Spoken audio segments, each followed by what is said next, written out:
নমস্কার, শাওন পাকশালাতে সবাইকে স্বাগত জানাই। আজকে আমি বানাবো মোচার পাতুরি। তার জন্য মোচাটাকে আমি লবণ হলুদ দিয়ে ভাপ দিয়ে নিয়েছি। প্রথমে মোচাটাকে আমি কেটে নিয়ে একটু তেঁতুল জলে ভিজিয়ে রেখেছিলাম, তাতে মোচার কষ ভাবটা, কালো ভাবটাও চলে যায়।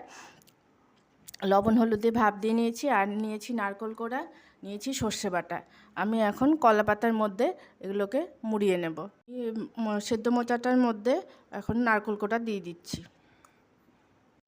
কাঁচা লঙ্কা, সর্ষে বাটা। আমি সাদা সর্ষে নিয়েছি, আপনারা কালো সর্ষে, সাদা সর্ষে যে কোনোটাই নিতে পারেন। দিয়ে দিচ্ছি কাঁচা সর্ষের তেল, পরিমাণ মতো লবণ দিয়ে যেহেতু ভাপ দিয়েছিলাম সেহেতু এখন আমি লবণটা কম দেব। চামচের সাহায্যে সমস্ত মশলার সাথে মোচাটাকে মেখে নেব। এটাকে আমি ভালো মতো সমস্ত মশলার সাথে মেখে নিয়েছি। আর কলা পাতাটাকেও ভালো মতো ধুয়ে নিয়ে আমি গ্যাসের মধ্যে একটু সেঁকে নিয়েছি, যাতে মশলা দিয়ে মোড়ানোতে সুবিধা হয়। এখন আমি মোচার মিশ্রণটা দিয়ে দেব কলা পাতার মধ্যে। সামান্য কাঁচা সর্ষের তেল, কাঁচা লঙ্কা। এখন আমি কলা পাতাটাকে মুড়িয়ে সুতো দিয়ে বেঁধে নেব।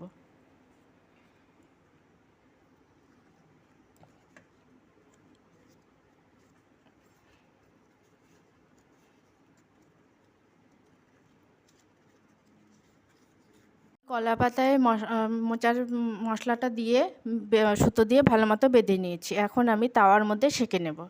আমি তাওয়ার মধ্যে সর্ষের তেল অল্প করে নিয়েছি। এখন আমি কলা পাতায় মোড়ানো মোচাটা দিয়ে দেব, দিয়ে আঁচটাকে একদম কমে দিয়ে ঢেকে দেব।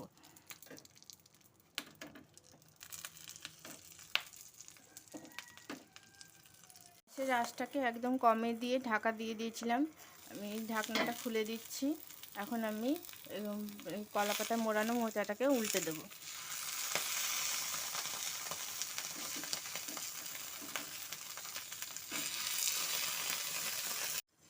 মোচার পাতুরিটা হয়ে গেছে। এখন আমি গ্যাসটাকে অফ করে দেব, ঢাকনাটা তুলে নিচ্ছি।